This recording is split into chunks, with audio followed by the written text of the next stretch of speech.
karepmu piye Gondomono bapakku? Ini yo ngen.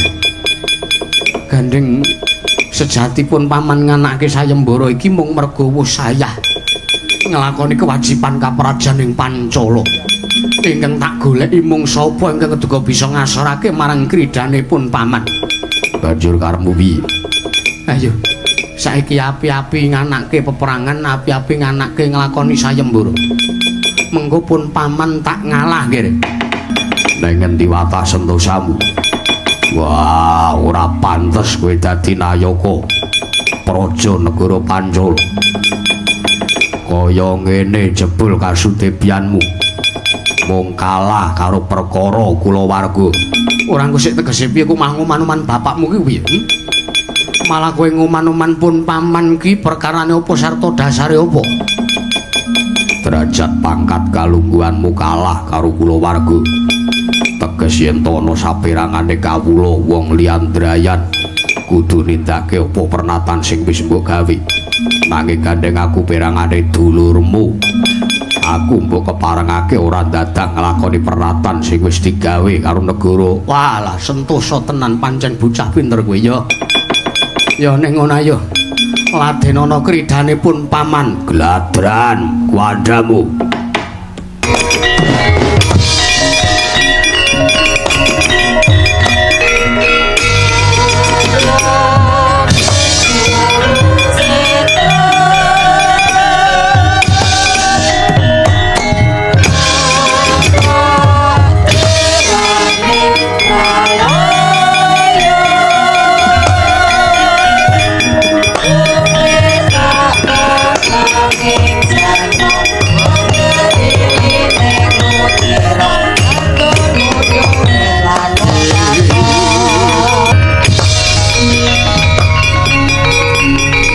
Kaya ngene iki oleh-olehane wong sing ora iso ngajeni marang wong tuwa.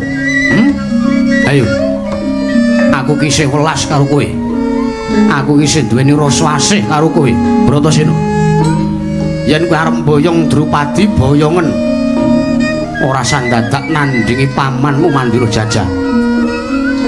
Mbasan kowe ngladeni kridaku lah kok nerak pacak nerajang perbatang kowe paret. Wah,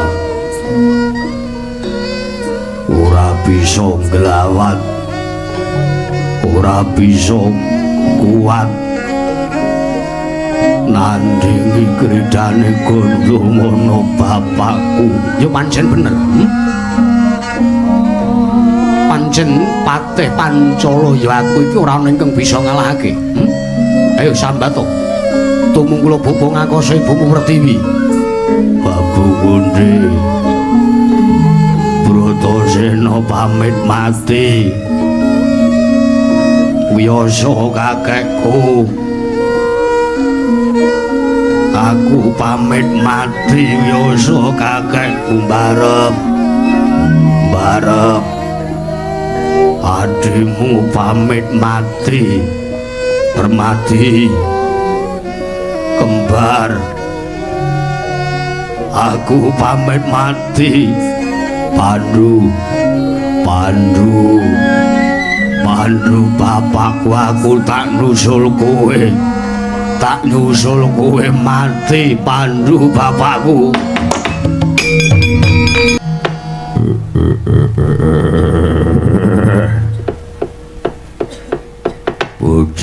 Bujleng iblis lanat padha cek-cekan.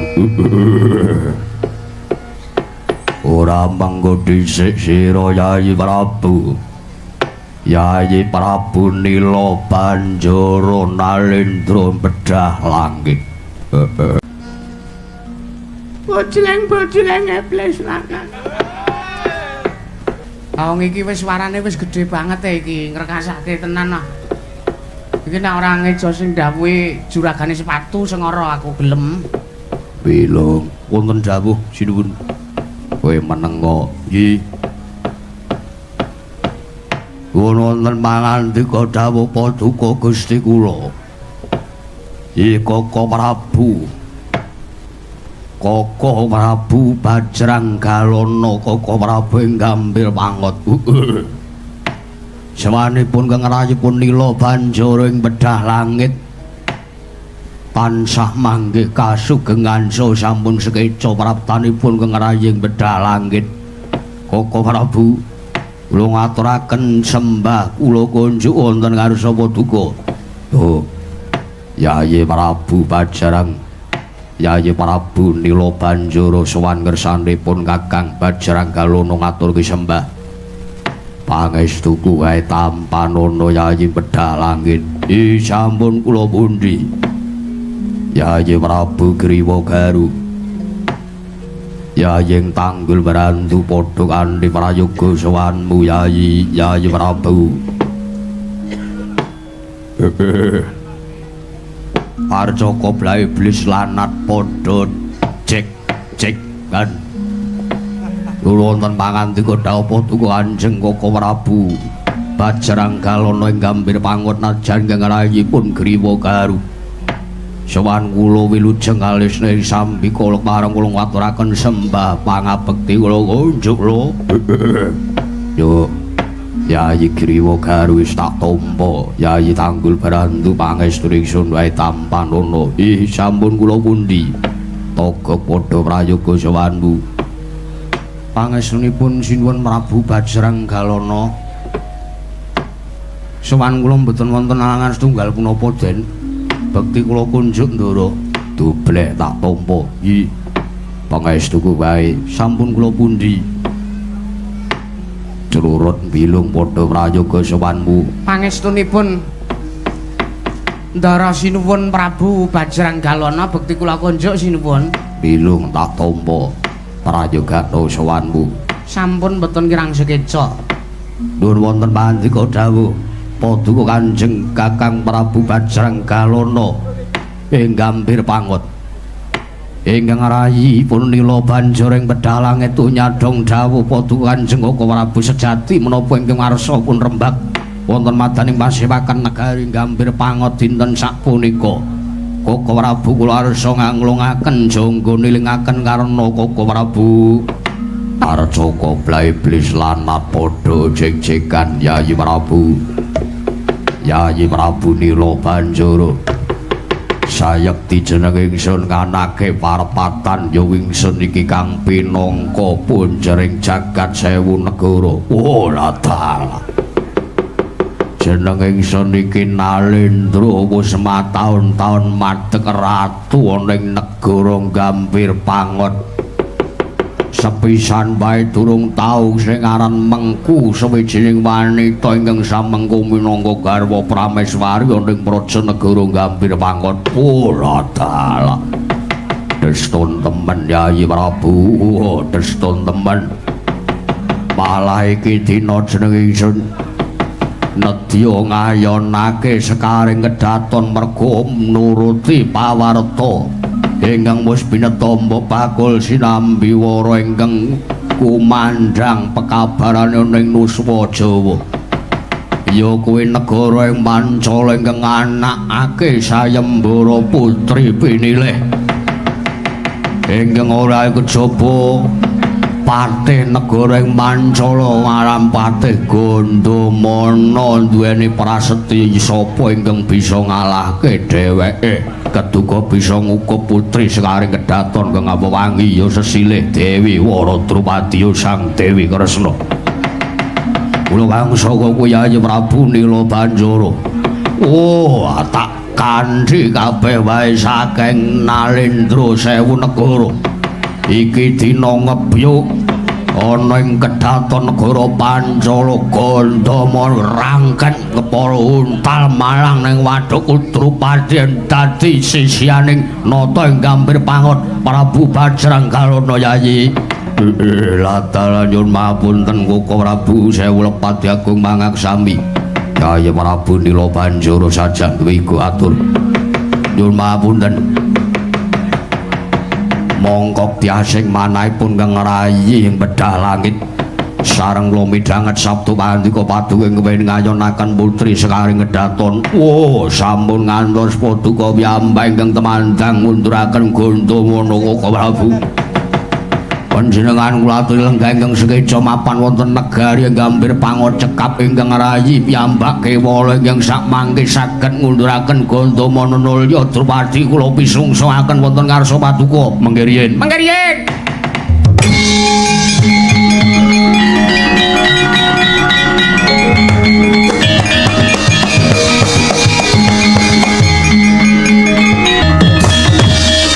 Dewa kang manganak anung Dina netra lir surya kembar Dina netra lir surya kembar tuta yayaleng ing Kutaka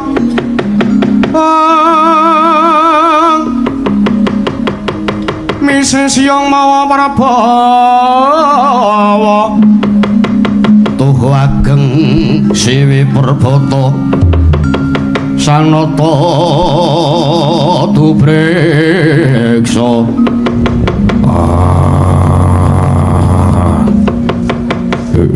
Latala Catugara sartane Sarawita maju sajan wene atur mengke riyen kula karo Bilung sing rada ora nrimake nggih sebab apa kowe sakloron ora nrimake toga kelan kowe Bilung nyun pangapunten sinuwun menawi sekawit ingkang rayi para Nalendra Sewu Negara tetelukan Nalendra Memitran mawi sami sarujuk menika memper Jrenyata para punggawa menika mung manut kalian dawuh pangendika panjenengan ning nek kula karo kakang kula dobleh niki wontenipun kula sowan namung kepengin ngelingke nggih kula mung kepengin ngemutke dhateng panjenengan sampun ngantos panjenengan sak mangke nerak pepacuh nerajang pepalering dewa ingkang sampun dipun damel dhateng arsaning dat kang marwa ing dat ora Gusti aku ki arep mengku wanita menawa apa tok penggak sarta dosane lupute apa sartane kleruku nggon endi aku Nalendra menang hukum putri minangka garwa Prameswari nggih kenging mawon ning Drupadi niku mung cilik kamangka panjenengan gedene sakmene mesake mengke ra sida urip omonganmu kok ora ngepenake tolong coba ta bayangno wae wonge semono gedene ora sing lenang gek sing wedok ming sak aku mendah dikentel tugu moderno wis rembak kula karo Bilung niku mung arep ngemutke panjenengan niku Nalendra Yaksa ha iki pasanganipun Yaksa niku kalih Yaksi Raseksa kalih Raseksi Dewa karo Dewi Widodara karo Widodari Satriya ya karo anak pendhita panjenengan menika ya bener Nalendra kula ora miadu kula ora maiben nanging sampun ngantos sak mangke panjenengan menika klesluruh dalan ingkang kleru sebab menapa Drupadi menika wong wedok lumrah senes wong wedok raseksa babar pisan senes dedeg piyadekipun para Drupadi inggih pun Dewi Kresna menika dedeking menungsa lumrah lah mangka panjenengan menika nuwun sewu biyah lumrah saka nggon endi kaya ngene iki ora umum kula pun iso mbayangke nek kanthi sampeyan mengke kelakon daup kalian Dewi Wara Drupadi kula ajriye mengke sampean ora sida ngukup katresnan ning malah layu-layu ora dosaku apa mboten dosa ning nuwun sewu to panjenengan niku wonten negari Gambir Pangot menika sampun katelah Ki Gedhe Abrak kula mesake kalih sing wedok panjenengan kestu mboten kestu mangundurke mawon kegiatan panjenengan menika nek mung mburu nepsu menika nuwun mapunten ngendi enek wong wedok sing gedene padha sampean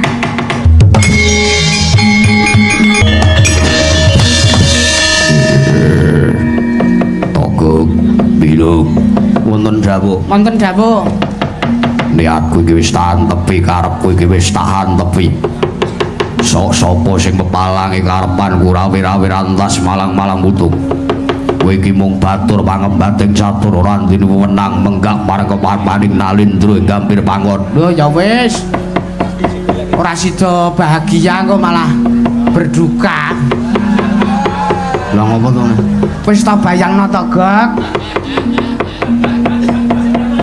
Gek arep sepira coba. Tangane wis glo sak ndasku, glo. Jempole sak lengenku. Hamindah. Bayangno wis ta aku wis ora kuat bayangke aku.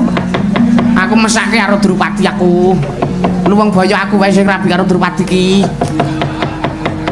Nyimpun nek mboten kenging dimutke monggo. Wose kula karo mbilung wis ngandani. Kula pun disclaimer yen nek nganti sampean mengke kasembatan kaya Drupadi ora sida bahagia malah berduka. Pun monggo ajeng ngetapke wadyabala monggo kula pun warning. Lah iya kok ya diomongi kok ya meso ngeyel. Ha wong ki nek arep rabi iki ya duga-duga delok-delok ukuran. Ukuran apa to? Ukuran duit kuwi lho, saldo danamu ki ning pira? Ragate iki ora mung cukup ragat bondo, ragat tenaga lahir batin awak kuwi perlu. Nah iya nah. Yayi Prabu Nila Banjara, kula wonten dawuh Kaka Prabu Bajrangalana. Para ketapna lan Indra sewu negara iki dina bakal gempur negara ing Pancala. Wah, nyuwun pamit madhal pasilan.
pate gengira rekalane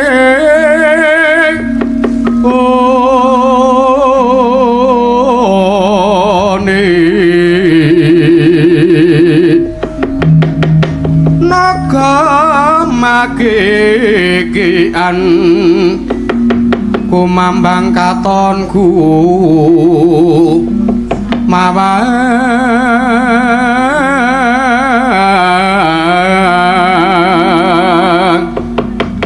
wisanya manambek kisih manaut sikro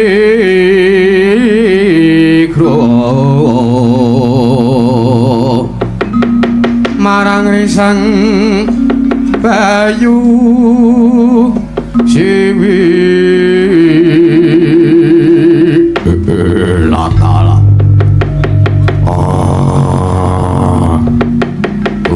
bujleng iblis lanat podo jek-jekan latala ora mengko dhisik aku wis prapta ning negara Cempala ya negara ing Pancala Radya dadi yen ning wong gagah pideksa nyandang nganggo penganggon patih sapa aranmu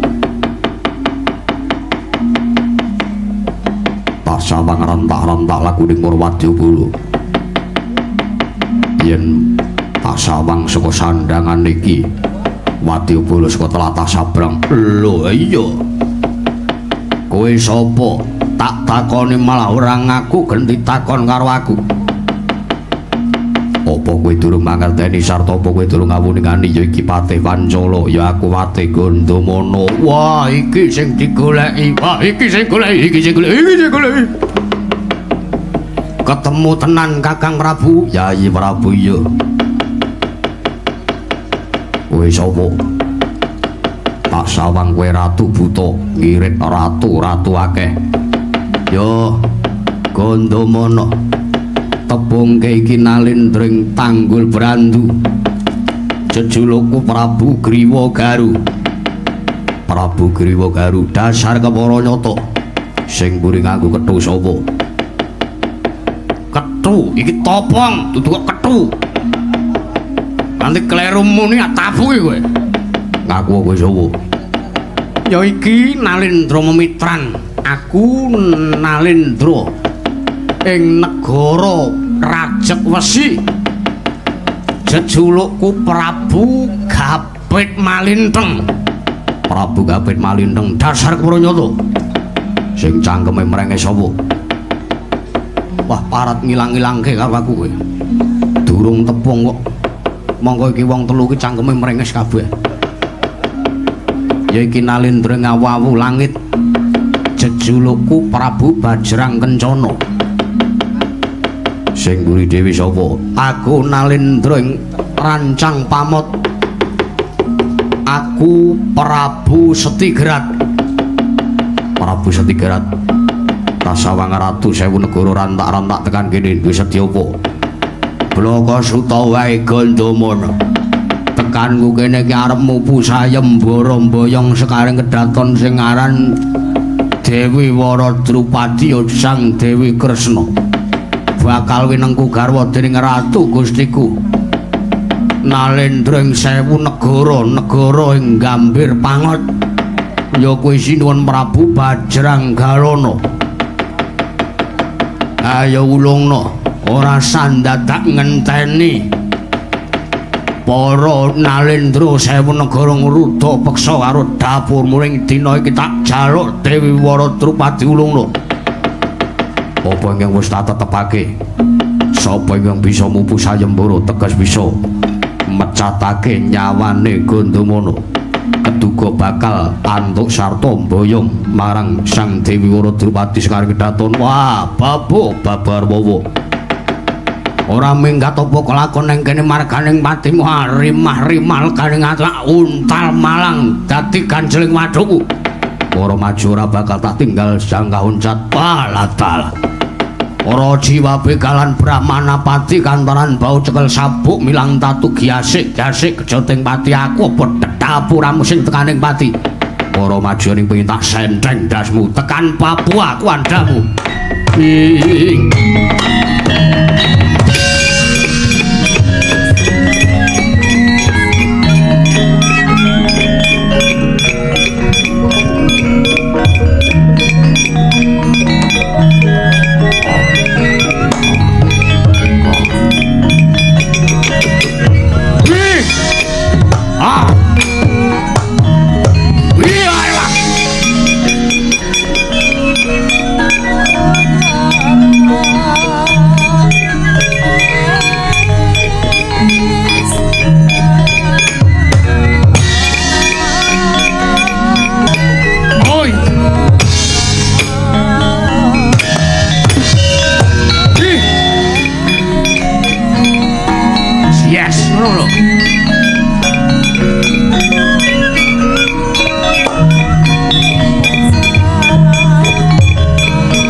piro?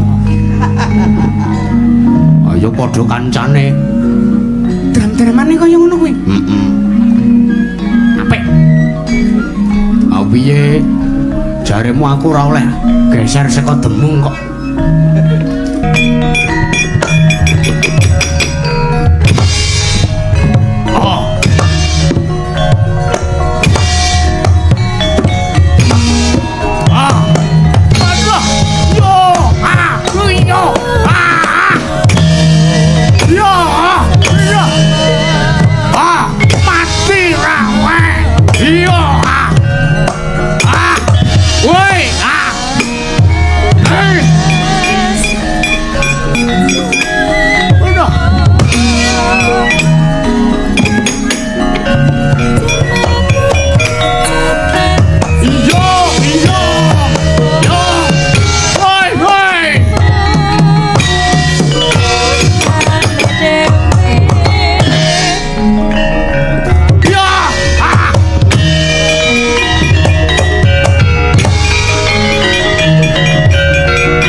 Panggraitamu sugih kasudipyan kenteling kaprawiran cangkeman.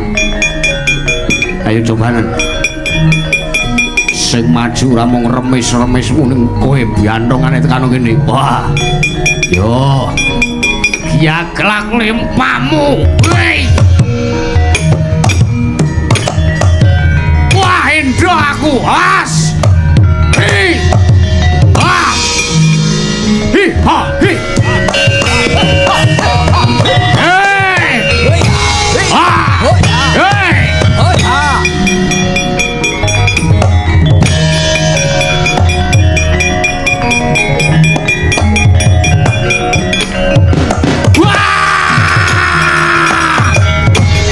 wah ah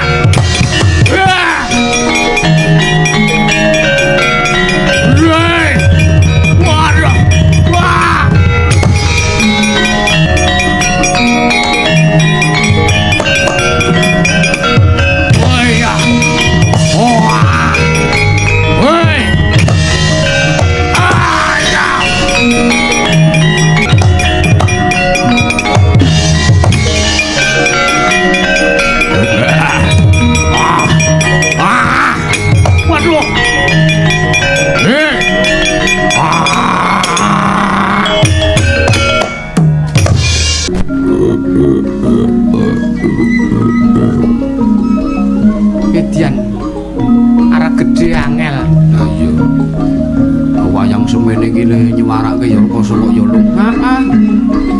Monggo wonten dawuh. Ora dalah. Nyata cetha pangorbanan Nalendra pating blasah menungso 1000 ngrangket menungso siji angeling ngeco nyun pangapunten kula wau rasa menang nggih palaran sing bener sik lagi muni ngapunten bos sekarang kakang kula niku micek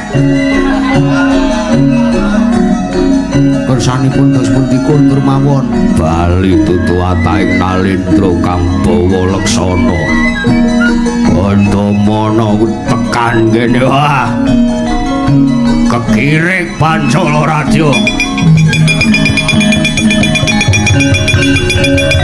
yo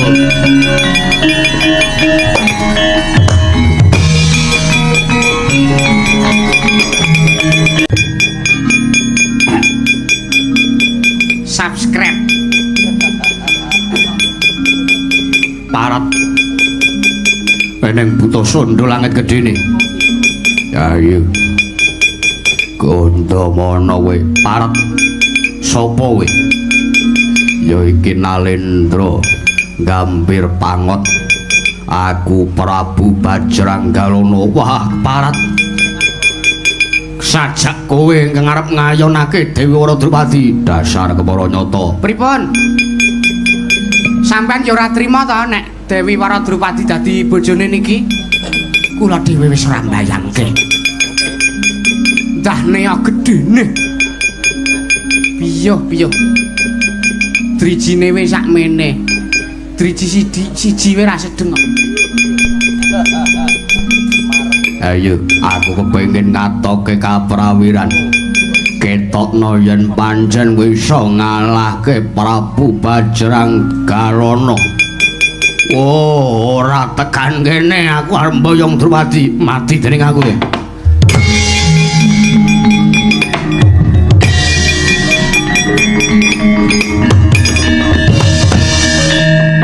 mundur nang kisang iki Patih Harya Gandamana para sasat kaya-kaya satriya ingkang jirih getih wedi mati nanging mboya anggenira mundur mboten krana ajrih nanging anggenira mundur tan sanes kejawi amung nata kekiyatan ngrakit kasantosan biya matekaji Bandung Bandawasa wungkal bener nulya gebrak blabak pengantol-antol kocap Sukunira Sang Raden Arya Gandamana dawah wonten jajanipun Sang Prabu Bajranggalana dadya piyar yen Cinandra yayah robot mritili dhewe-dhewe mestakanira Nalendra ing Gambir Pangot dawah wonten ing Lepen Ciliwung astanira kekalih dawah wonten ing Gelora Bung Karno sukunira dawah wonten ing TPA Bantar Gebang jajanira wadukira dawah wonten ing Monas kagiat kadurekasan kawula Pancala wau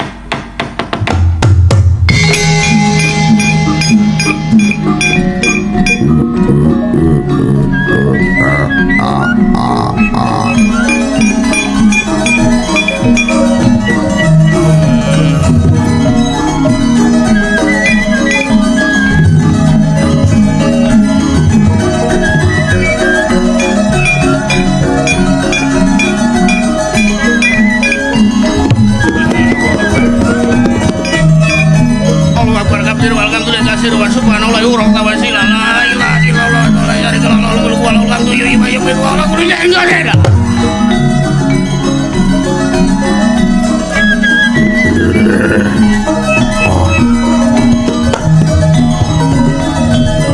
sedaya memala saged tasir nontek tamplek cemplung gedung kidang kitering kali bengawan keseser urambel silang musna kecocok tunggak kayu tono laya tulasawan bali ya neng dalan mangga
Apa to?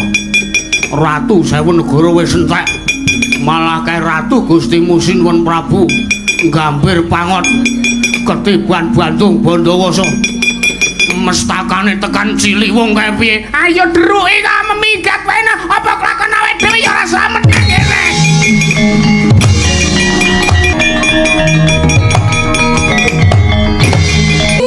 Kadang kuwi Banjar Patoman. Narayana padha kanthi Harja. Saksuwane Syadhi ngersanipun Kakang. Ana ing Prajanegara Mandura. Pengembal derek apa? Yayi Banjar Patoman. Enggak sia-sia minta lagu. Jebatan enggak itu terserah. Nggih. Matur nuwun pun. Ih, Koko Prabu sami-sami. Didangu malah biayane ngopo? Nyun mapunten kula midhanget kawula Mandura. Ingkang sami alok. Lho, menika. Wilujeng sowan kula Koko Prabu kepareng kula ngaturaken sembah sungkem pangabekti kula kunjuk. Narayana tak tampa pangestuning sun bae tampanana. Nggih sampun kula pundi? Kakang sak praptamu aku ngaturke sembah ya Kakang Bratajaya ya. Pangestuku tampanana. Tak tampa Kakang prayogakna lungguhmu. Kaya wis ora kurang kepenak Bratajaya. Narayana, kula wonten maring adhawuh. Sadurungipun Kakang drawuh kelawan Syadhi Widawati Mandura kon ngrampungke luwih dhisik gendhinge. Nggih, ngesaken dawuh. Yektinipun Kakang ngarep dawuh kelawan Syadhi ngene ya. Pun Kakang wis mengku garwa. Mongko pun Kakang Mandura Syadhi Narayana Banjar Patoman sartane Yayi Bratajaya kuwi telu dulur ngatunggal putrane Yatmajane Kanjeng Rama Prabu Basudewa Sawarga ingkang ora isa kapisahake. Biyen mono sadurunge murut kasetan jati Kanjeng Rama Prabu Basudewa maring dawuh Kakrasana Narayana Bratajaya sartane Udawa mati bareng mukti ya kudu bareng. Tegese piye?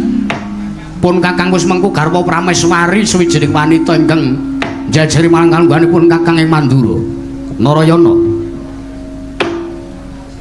Yen to lumrahe diurutke saka sing tuwa. Inggih, dipun urutaken kados dene tiyang kerokan. Ora blawanan, kowe tak jak omongan ora blawanan. Nggih. Iki perkara tenanan.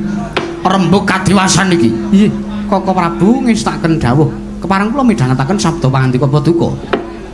Pun Kakang wis rabi banjur pun Kakang mung arep dawuh, arep takon, Syadhi kapan le mengku wanita? Nun mapunten. Mengku menapa mangku? Mengku. Nggih.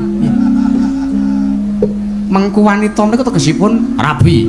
Salaki rabi nglakoni dawuh palakrama. Ngucapake sumpah prasetyamu kelawan garwamu ya wanita ingkang mbok tresnani.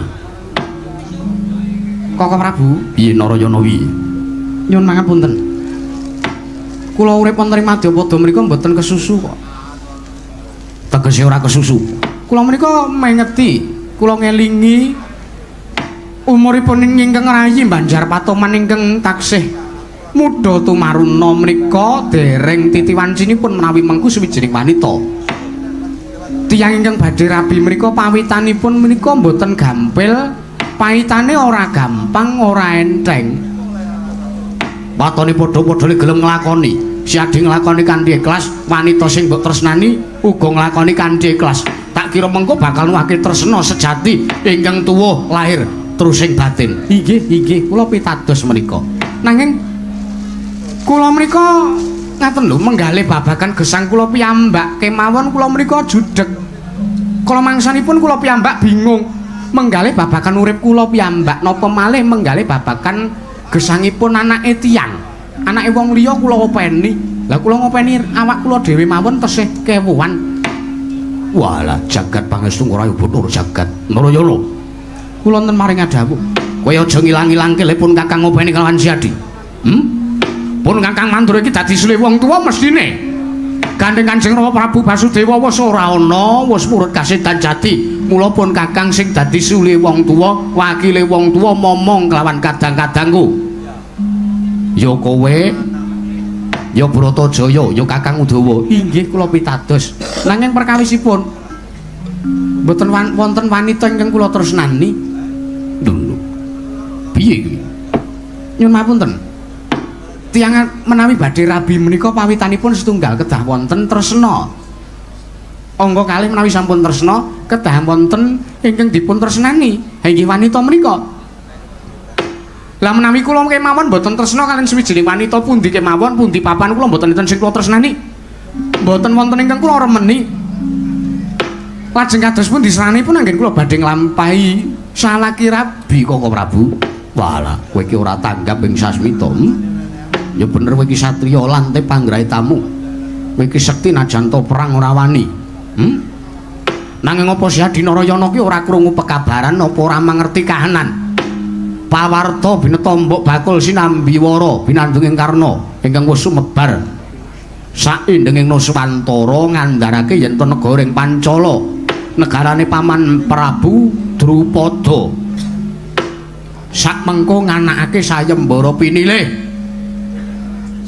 Oh menika ya sayembara pinilih sapa sing bisa ngalahke patih Pancala ya kuwi Harya Gandamana keduga bisa mboyong ngukup marang sekaring kedaton ya kuwi Dewi Wara Drupadi ya Sang Dewi Kresna. Oh inggih Koko Prabu inggih. Kula sampun dungkap napa ingkang paduka ngendikaken nggih kula tak matur sak menika. Yo. Wong sing rembak lereke rembak wonten mriki paduka nimbali dhateng praptanipun ingkang rayipun Narayana ing Banjar Patoman menika rak namung badhe dawuh kula ken mupu sayembara rak ngaten to. Lah, kene kowe tanggap. Yen Siadi wis ngerti yen to pun Kakang dawuh kelan Siadi kudu mupu sayembara ya gage. Pun Kakang dadi sule wong tuwa, pun Kakang duwe wenang dawuh kelawan Siadi Rabya. Dawuh kelawan Wara Drupadi. Koko Prabu, piye Narayana piye? Nyuwun mapunten. Menawi kula pun dawuh kalian Drupadi kula mboten purun. Sababe apa dasare apa? Sepisan Drupadi menika senes jodho dawuhipun ingkang rayipun Narayana. Angka kalih. Kula menika taksih mudha tumaruna, taksih kepengin urip merdika.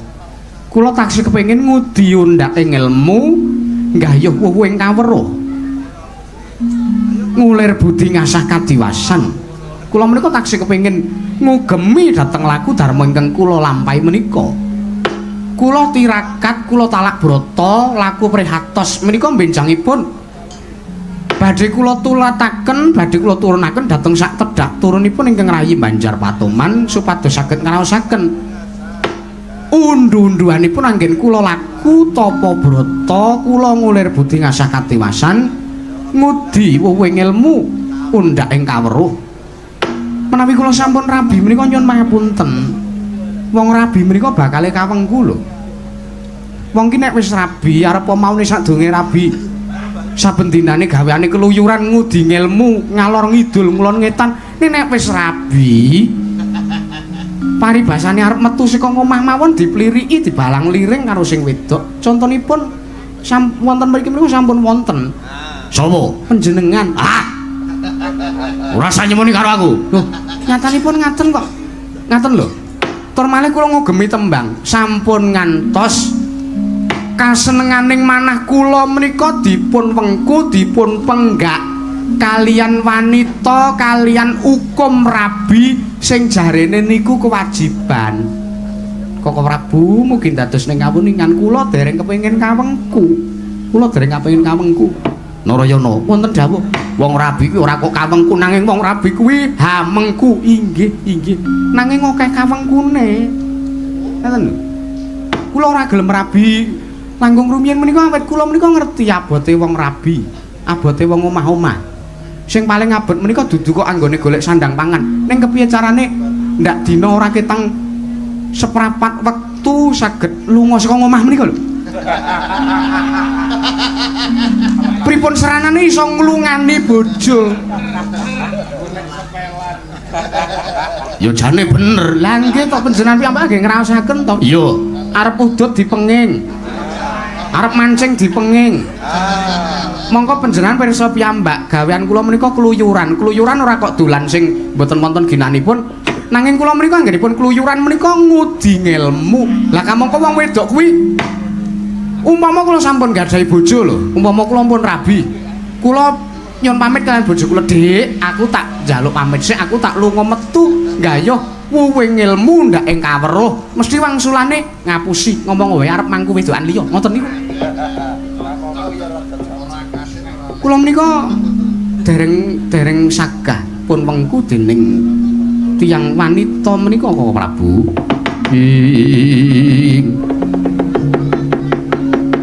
Marare mangoswamya ngambrengeng kadhe karananing kaswase yaneng maraga amal agung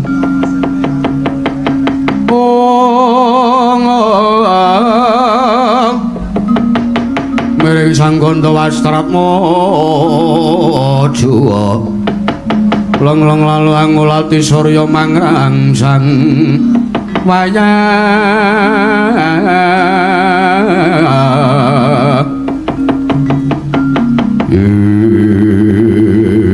ya wis ora apa-apa.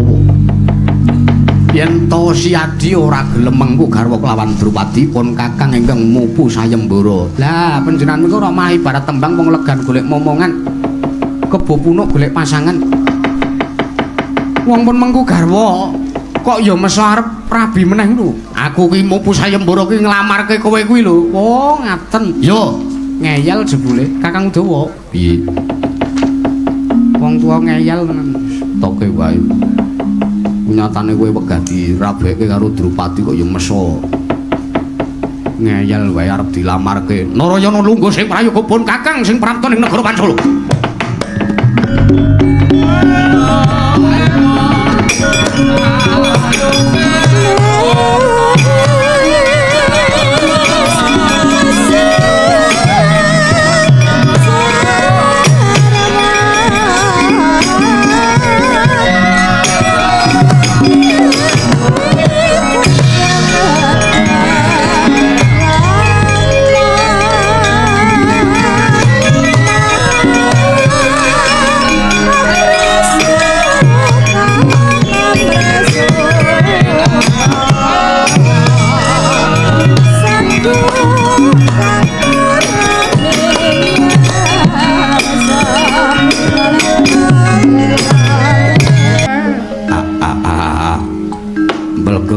Gaguk saduli tombel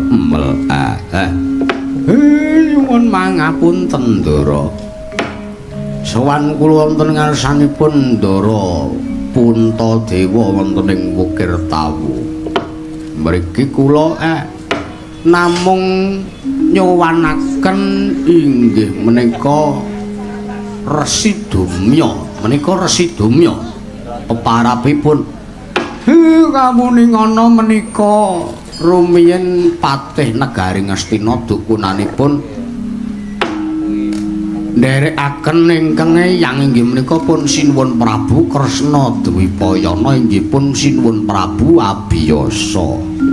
Kakang Semar ya Kakang. Ya nggih. Bekti kula kunjuk nggih Den. Kakang Nayantaka tak tampa pangestuning Puntadewa wae tampanana. Sampun kula tampi. Ndara Bratasena bekti kula katur Den. Dipolya tak tampa tiba padha-padha. Ndara Parmadi bekti kula Den. Ya Kakang Semar tak tampa Kakang Semar. Ha nggih. Pun penemban jenengan ngendika napa wontenipun? Inggih amet pasang kaliman tapi sinapeta ila-ila tepihna saking siku dendaning Ubathara nuwun mangapunten Raden nyuwun lumebering sesamudra pangaksami wontene sak mangke kula sowan wonten ngarsa jengandika Sang Raden Puntadewa Inggih pun para Pandhawa Raden. Nun mangke Bapa Paman Penemban Resi Dumya inggih. Malah sewu lepat jagung pangaksami kawontenan kula ingkang kados mekaten Bapa Paman. Inggih, inggih. Oh alah. Wong sing rembak kula menika bot-bote kula nglampahi lagu dharma ingkang sampun dangu kula sandhang. Leres ingkang dipun ngendikaken Ki Lurah Semar Badranaya bilih kula menika rumiyin patih wonten negari Ngastina nalika nderekaken kengeyang. Lajeng sowan kula wonten mriki menika Raden. Rumiyin pun yang menika nate dawuh dhateng ingkang abdi pun Resi Dumya. Rikala kula taksih dados patih. Patih Dumya besok kalamun tana sayembara perang kamangka kuwi isining sayembara ngayonake putri Sekaring Kedaton ingkang maksih nak ndulur ya teges putri kuwi nggawa tumurunning kanugrahan anakku Pandhawa utawa putuku para Pandhawa besuke tak suwun supaya melu mupu sayembara. Menika rumiyin dawuhipun puniyang kamangka rikala semanten para Pandhawa menika dereng linairaken wonten ing jagat nanging karana Nalendra Ngastina Sinuwun Prabu Kresna Dwipayana menika ibarat titah menika pun paringi titipan saking ngersaning Gusti saged pirsa saderenging winarah pramila menika mujudaken wangsit gandeng menika wangsit ugi sasmita saking para Jawata sampun ngantos panjenengan para Pandhawa nganggep menika wangsit sepele sampun ngantos menika dipun lirwakaken jur menika dawuhing Gusti ngakarya loka lho Raden malah ngaturaken panuwun awit dawuh pangandika panjenengan Kanjeng Bapa Paman Resi Dumya nanging ingkang dadosaken bingung lesak lebeting manah lajeng sinten ingkang paduka wastani bilih wonten sayembara perang mupu sayembara Sekaring Kedaton ingkang mawa wahyu nulya menawi kasembadan gayuh keduga saged dados sarana lantaran tumedhaing kanugrahan menika putri saking pundi Bapa Paman mugi dadosna ing kawuningan putri ingkang kula wastani inggih menika putri Pancala Radyat majanipun Prabu Drupada inggih menika pun Dewi Kresna inggih pun Dewi Waradrupadi prasetyanipun Patih Pancala inggih menika pun Harya Gandamana sasinten ingkang saged ngasoraken kridanipun Patih Gandamana keduga saged mbayang dhateng pun Dewi Kresna inggih Dewi Waradrupadi maneh mandhen nek ditoke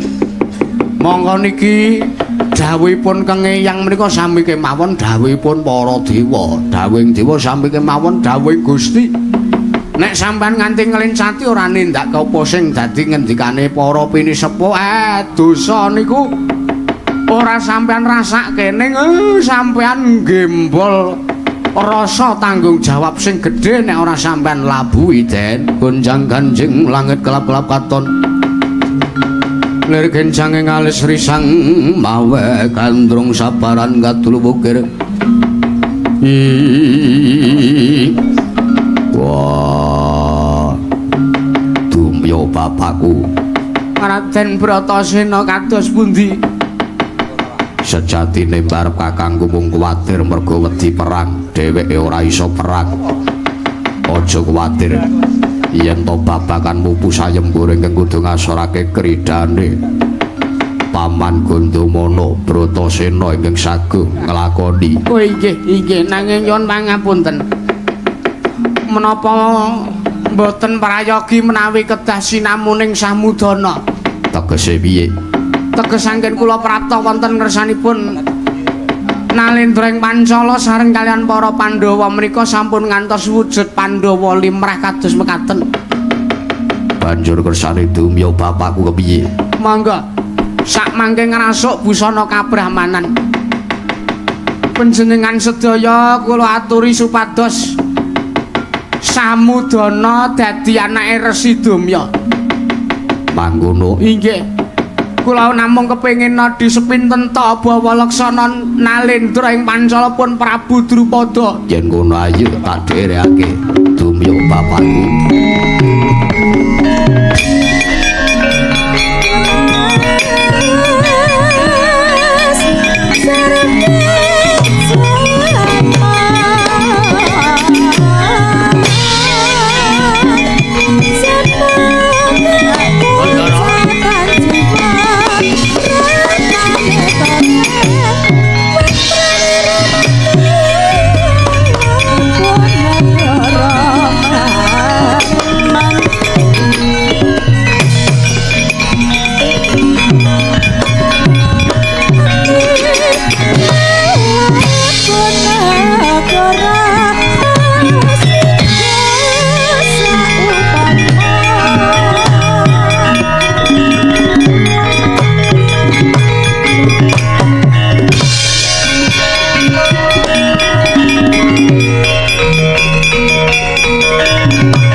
Narya wangsit pindha kumbang isep madu sarining tawang medharna ngelmu kang sanyata mengku liring kasarjanan nek wis kaya ngene iki ra ora ana sing ngerteni yen to kowe kabeh ki para Pandhawa ya samudana dadi anakku ngen anakku Resi Kangkala anakku Resi Balawa anakku Resi Suparta ya tak kanthi sowan negara ing Pancala.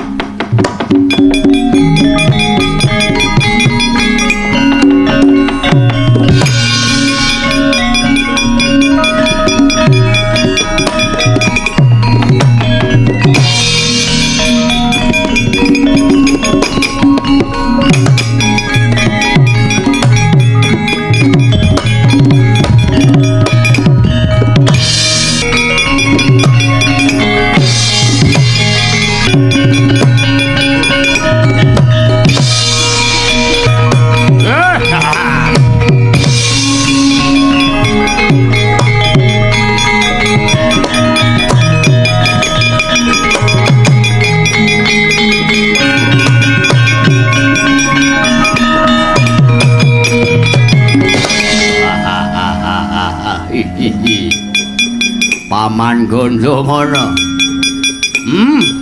Iki dina aku arep mupu sayembara mara jajalan.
Ngaku kalah ora sandadakku kan bebangan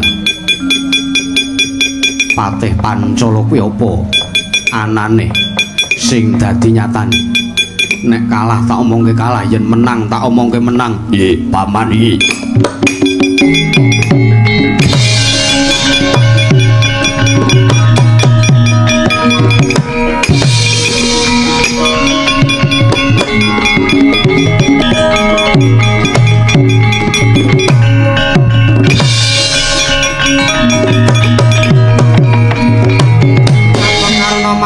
bingis katon lir landheping Trisula netra markata lir kabaranang terus temen ing atase Pangeran Pati ora iso ngundurke sing aran Gandamana walah yen nganti mundur kewirangan aku wis nampa tanggung jawab ya tak lakonane ya aku ingkang mupu sayembara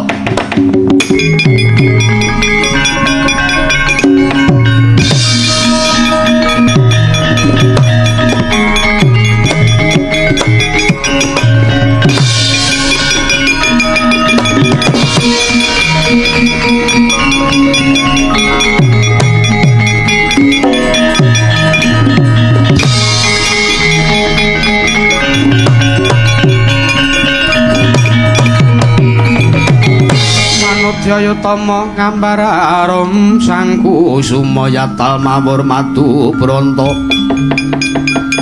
gembrang-gembrang yen ngandika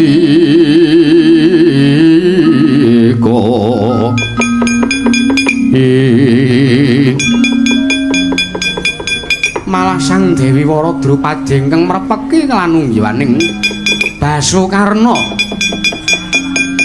Karna iya aja kaget aku mrepeki ora kok teges aku arep pasrah bongkoan marang uripku merga ngerteni kahananing para Sata Kurawa ingkang padha kalah mupu sayembara Patih Gandamana apa ya kelakon Kurawa dhewe arep tok mis pambegane wong wis nyata-nyata kalah nggone mupu sayembara iki malah karena maju ning pabaratan ya kepeksa aku ingkang manggi kelawan kowe ngerti ya anane aku mrepeki kelawan sira karena aku mung arep nuduhke aku mung arep ndunungke sing sejati lakon tak babarake saknyatane kowe ora pantes babar pisan ngayonake marang Sekaring Kedaton putring Pancala ya aku sabab apa aku matur kanggo ya mangkono merga nyawang marang kahananmu mburi kahananmu kowe iki mung tedhak turuning wong sudra kowe ora pantes melu sayembara kowe ora pantes mupu sayembara gedene kok nganti arep mboyong mengko garwa kelawan Dewi Wara Drupadi batobat Deston temen kowe ora eling marang derajatmu kowe ora eling marang pangkatmu Karna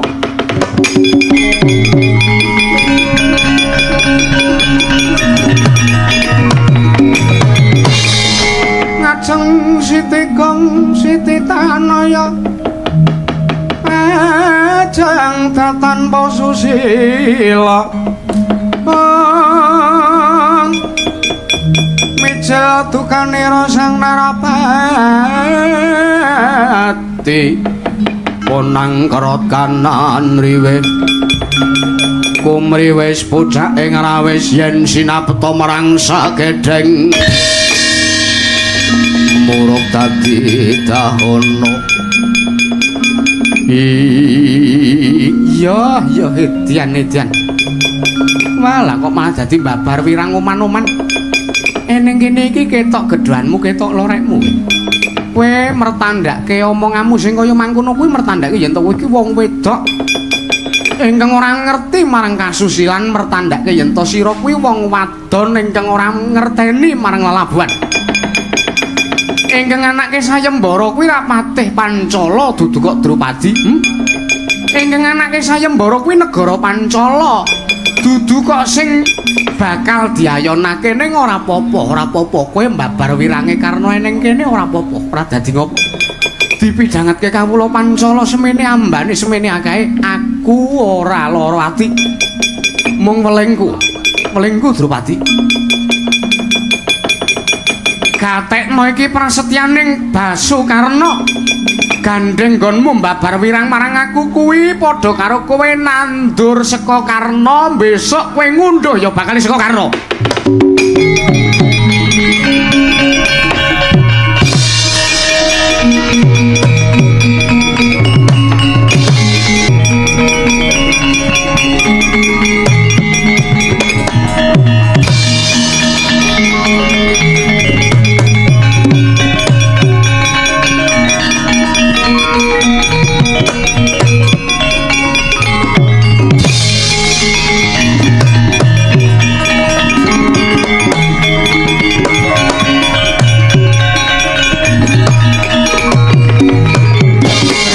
Dewa Narapati duwe Nareswara Kresna kang langkung tresnani ro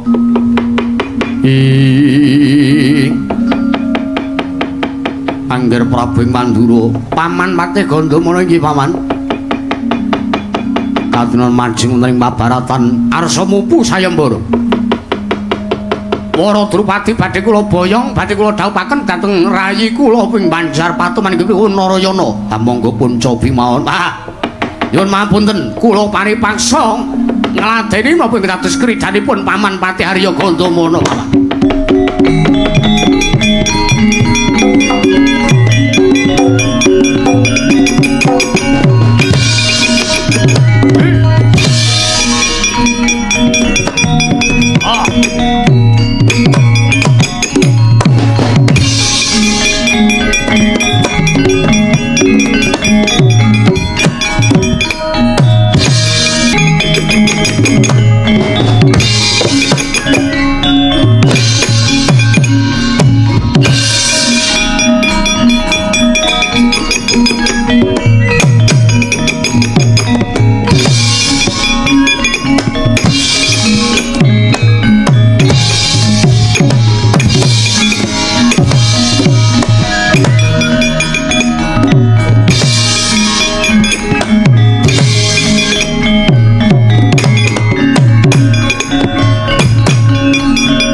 sawangan aku kecepet watu aduh Narayana Narayana menapa Kakang Narayana weh lah Koko Prabu lah kok panjenengan saged nyelempit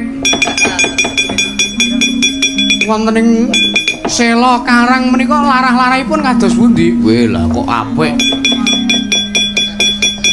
ana lakon bolpit Baladewa kejepit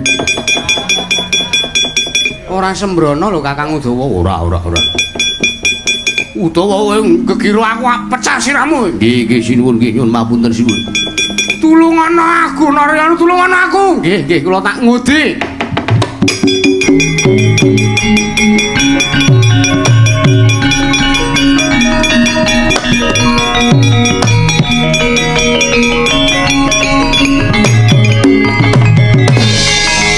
wis matek dayane ngarosan nenggih satring Banjar Patoman kiwa matek ponang senjata cakra nulya mijil saking kancing glungira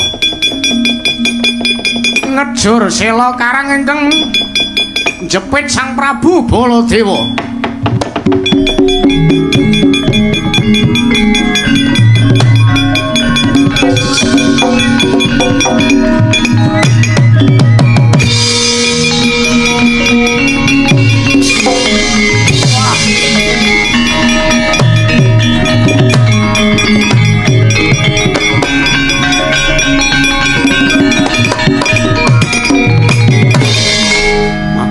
matur nuwun Mas.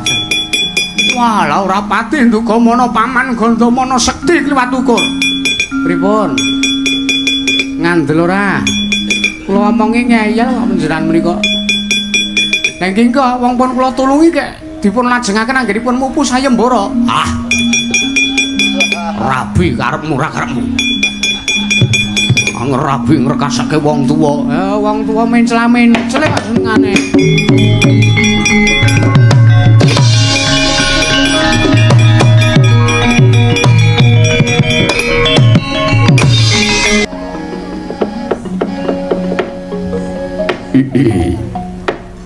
ya jagat pangestu karo wayahu Bathara jagat nuwun mangketa Penemban nyuwun pangapunten Penemban sareng kula tampi rawuh menika wonten pandhita setunggal kalih 3 sekawan gangsal cacahipun rawuh wonten Kedaton Negari ing Pancala wonten ngersanipun Sang Prabu Sucitra Penemban ngaturaken kasugengan Nona amit masang kaliman tapi sinapeta ing lila tepena saking siku tendhaning Bathara sinuwun kula ngaturaken sembah kula kunjuk sinuwun ih Penemban nuwun mapunten panjenengan menika peparab sinten pertapan pundi menawi sudi mestani dhateng kula pun resi dumya wontene pertapan kula menika Klyang Kabur Kanginan kendang kebaraten teges kula menika musafir ngoten mawon berkelana mboten bercelana nah berkelana inggih kula pun resi dumya inggih sinuwun lajeng ingkang gagah sentosa pideksa menika aku Atmajari Bapa Dumya ya aku Resi Balawa ya wah piye mawa Prabawa kamangka ngrasuk jubah ireng ya Prabu Drupada iya lajeng ingkang mawi jubah pethak menika sinten kula pun Resi Kangka sinuwun Resi Kangka inggih lajeng ingkang mawi jubah jenar menika kula pun Resi Suparta sinuwun oh inggih lajeng ingkang ngagem jubah gendera partai menika kula pun Resi Pinto sinuwun oh Resi Pinto nggih bekti kula kunjuk kula tampi Sang Resi nyun sewu Resi Dumya wonten sedya menapa cekaos kemawon kula badhe nglamar dhateng pun ingkang putra inggih menika Sekaring Kedaton Sang Dyahayu Dewi Wara Drupadi nanging karana kula menika boten digdaya anak-anak kula menika ugi boten gadhahi kasudepian linangkung bab olah kridane ngaperang pramila anggen kula nglamar namung ginakaken srana wujuding wulu wektu menika sinuwun monggo sak mangke pun tampi wulu wektu saking pertapan kula iki kasilipun anak-anak kula lanang para resi menika sinuwun sarating pandam sumula amadangi jroning pasarean angenani wadana haremuremu kalingan ngangrangan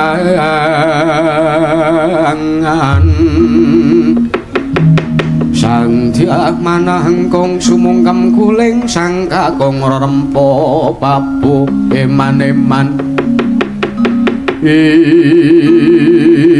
wala jagat pangestu ora utur jagat orang kusip Penemban ana ing negara Pancala iki wis kabiyawarake sapa wae bisa ngukup marang Atmajaku ya Sekaring Kedaton nanging kudu bisa ngundurake sarta ngasorake kridane patihku ya patih Pancala yaiku kang aran Patih Gandamana nanging ana ngopo sampean-sampean padha prapta mrene ora ngerti pernatan malah sajak ngece mirang-mirangke karo Ratu Pancala senggo aku ki ratu sing ora duweni wibawa senggo aku ki ratu sing ora duweni bawa laksana Perban Resi Dumya sing gedhe pangapuramu panglamarmu tak tampik ora tak tampa merga nggonmu ngiyas sartane ngina cetana pernatan sayembara ora mbok lakoni malah kowe sajak ngece nglamar putra Nalendra kok mung nggunakake wulu wektu anggepmu anakku ki nggo ragat apa miyat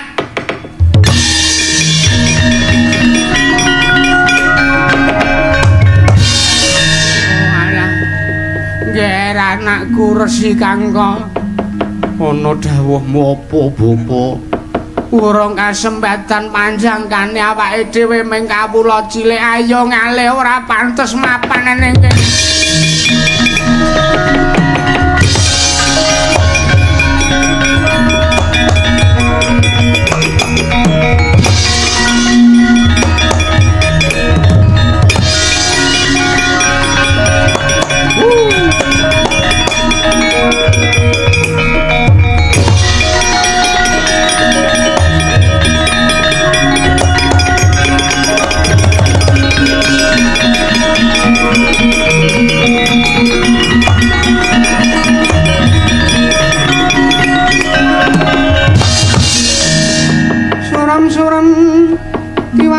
Kingking lir manguswa kang layon denya ilang kang memanise wadananira layu kumal gojam rahnya maradani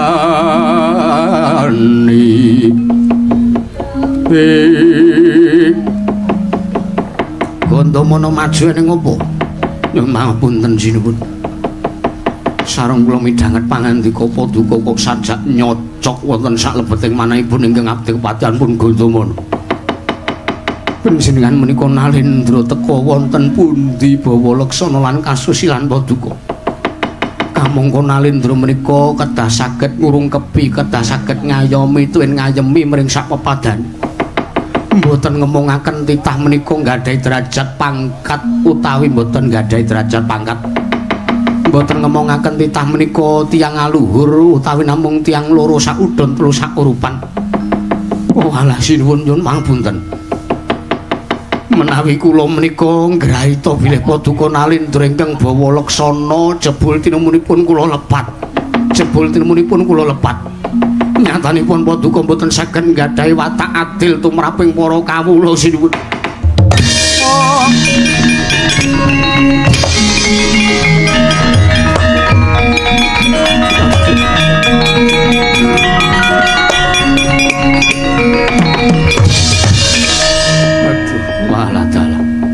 Yo bener aturmu Gondomana bener yo. Walah destun timen ratu ing Pancala. Ya tak sawang. Kira-kira yen pancen tulus anggone kepengin nglamar marang anakku, kepara iki malah eneng kene iki. Kridhane Patih Gondomana bisa asor, mbok menawa pancen iki wis pinesti ning kodrat.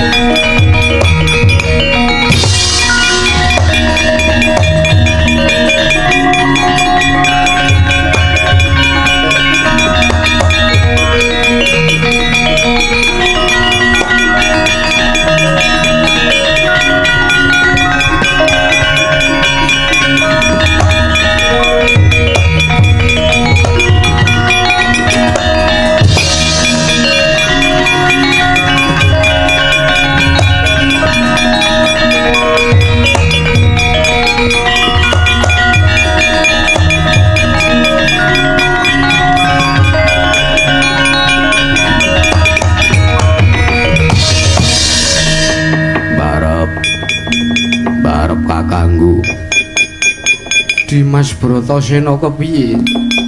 Bali yo wae. Ora pantes kowe padha mapan ning kene. Ya nyatane pancen arep bali wong ya pancen ditundung dening ratu ing Pancala. Wah. Aku arep jajal mupu sayembara. Kok menawa pancen Drupadi pinesti dadi jodoh daumu mbarep. Wis ayo ngger anakku cah resi kanggo ayo bali ora suwe-suwe enek.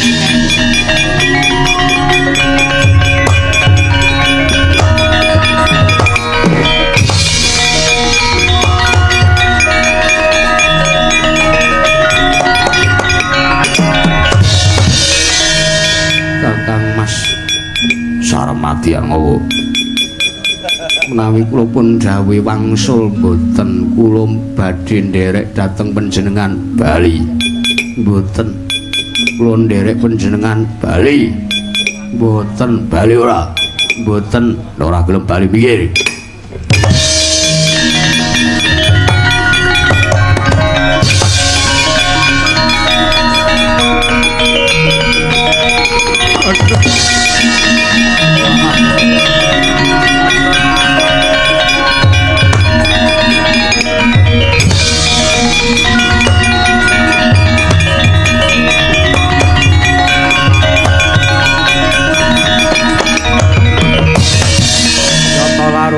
saking kutha Sanggara kula yen tan mutusa sang Sri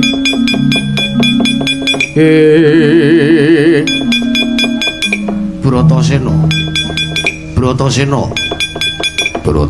isa apa juragan apa kuwi Bratasena iki ora sandadak api-api ora ngerti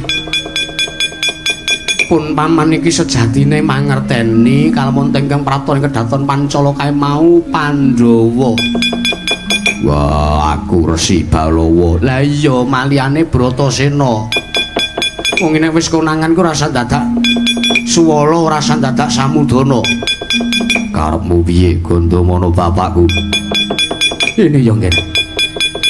Gandeng sejatipun paman nganake sayembara iki mung merga wis sayah nglakoni kewajiban kaprajan ing Pancala. Ingkang tak goleki mung sapa ingkang keduga bisa ngasorake marang kridanipun paman. Banjur karepmu piye? Ayo, saiki api-api nganake peperangan, api-api nganake nglakoni sayembara. Mengko pun paman tak ngalah nggih.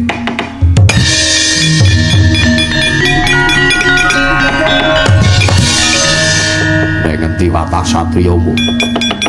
Nek ngendi watak sentosamu? Wah, ora pantes kowe dadi nayaka praja negara Pancala. Kaya ngene jebul kasudepianmu. Mung kalah karo perkara kulawarga. Ora engko sik tegese piye ku nguman-uman bapakmu ki piye? Malah kowe nguman-uman pun paman ki perkarane apa sarta dasare apa?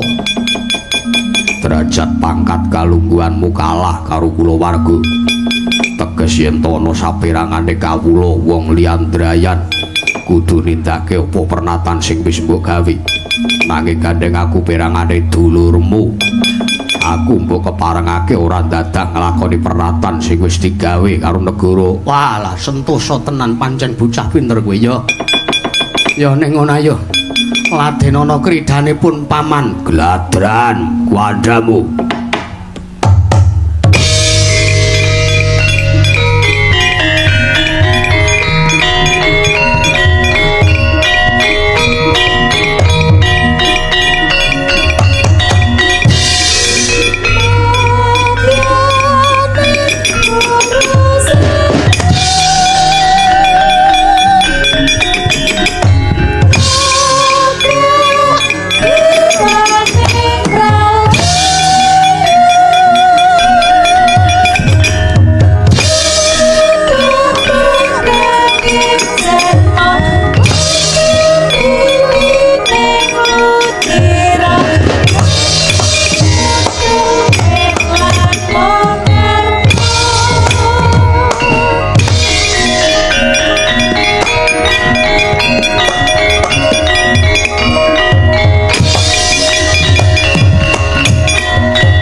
Lah kok ngabangke kuping gawe gelane wong tuwa kowe Bratasena.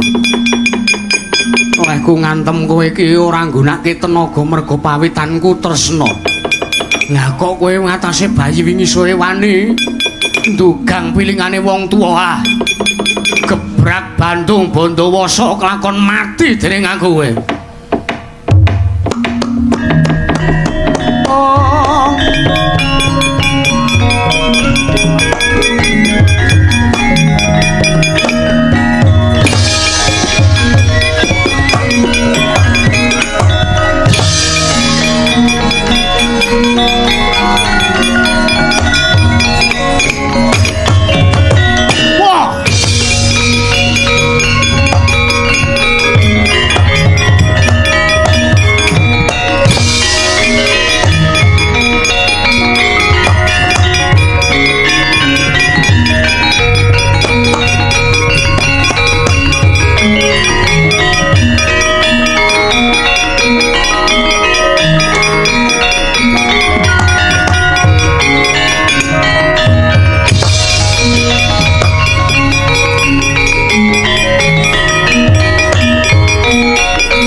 Iki oleh-olehane wong sing ora iso ngajeni marang wong tuwa.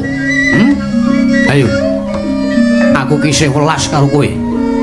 Aku ki isih duweni rasa asih karo kowe, Bratasena. Yen kowe arep boyong Drupadi boyongen. Ora sandadak nandingi pamanmu Mandura Jajah. Mbasan kowe ngladeni kridaku lah kok nerak pacak nerajang perbatang kowe paret. Wah, ora bisa nglawat, ora bisa kuat nandingi kridane Gandamana bapakku. Ya pancen bener. Pancen Patih Pancala ya aku iki ora ana ingkang bisa ngalahake. Ayo sambato. Tumung kula bubung ngakasa ibumu Pertiwi. Babu Gundi Bratasena pamit mati. Wiyasa kakekku. Aku pamit mati wiyasa kakekku barep. Adimu pamit mati. Permati kembar. Aku pamit mati. Pandu bapakku, aku tak nusul kowe mati. Pandu bapakku.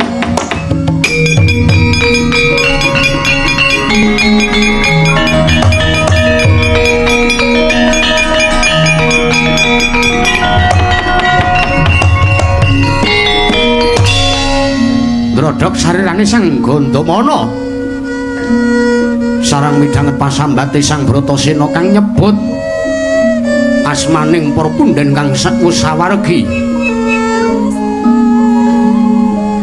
Kadya rujit manahe Sang Gandamana inget kalamonta Sang Prabu Pandhu kang wis paring kamukten marang Sang Gandamana.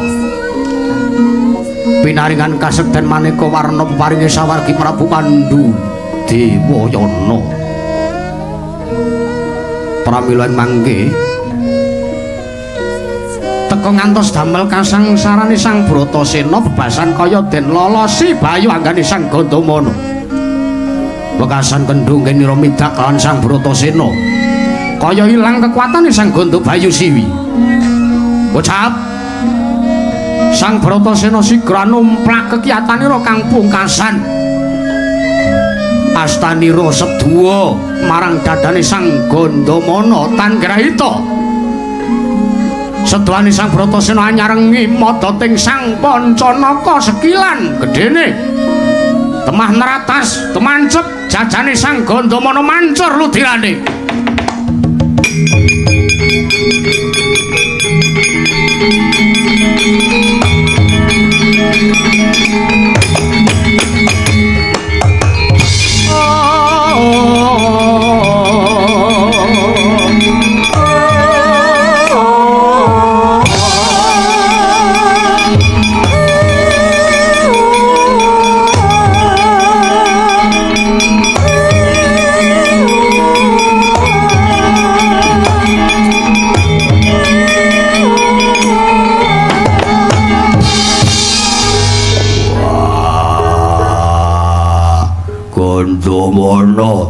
Gandamana bapakku.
Wis gawe srana patimu Gandamana bapakku. Paman kula ngaturaken nyuwun pangapunten Kanjeng Paman. Sepinten kalpatanipun ingkang putra pun Permadi diagung pangaksami Paman. Iya. Anakku para Pandhawa ngerti yo pun paman nganti nglabuhi kaya mangkene lakon iki panggandane pun paman ing manah sing tak ajab rina wengi Drupadi kuwi supaya minangka dadi jatuh kramane si Punta. Sabab iki sinung tandha bektiku kelawan sinuwun Prabu Pandhudewanata. Mula kang sapa kuwi nggih. Iki wekas-wekasipun paman ingkang pungkasan kula Pandhawa tak pasrahi. Wujute mustika kalung robyong iki teges mustikaning marih ya mustikaning toya iki biyen maparinge Kang Rama Prabu Pandhu Sawargi. Wah Gandamana bapakku, aku njaluk pangapura. Bratasena kasetenipun paman wis wancine uncat sekuandhanipun bapa nggih. Kengaran Aji Bandung Bandawasa blabak pengantol-antol ungkal aji ungkal bener tak pasrahke sira anakku Bratasena. Dayane lamun winatek gawe mungsuh giris kenombok nggih gebrak mungsuhmu. Permadi sira tak pasrahi kasekten kengaran Aji Sepi Angin. Dayane mlayu banter ngungkuli banter angin. Sarta tak pasrahke Aji Japa mantra asmara ndana asmara gotra nggih. Ngaturaken panuwun kang tanpa pepindhan bapa paman. Iya. Iki wekas-wekasipun paman pidhangetna nggih. Ya pancen bener satriya mono nggula wentah marang kasekten. Ya bener satriya mono kudu duweni kasekten kang liluwih nanging saoke-oke kasektenmu mung gumantung panguwasaning Gusti sing gawe urip ya Gusti kang wis netepake wancine dhewe-dhewe. Oh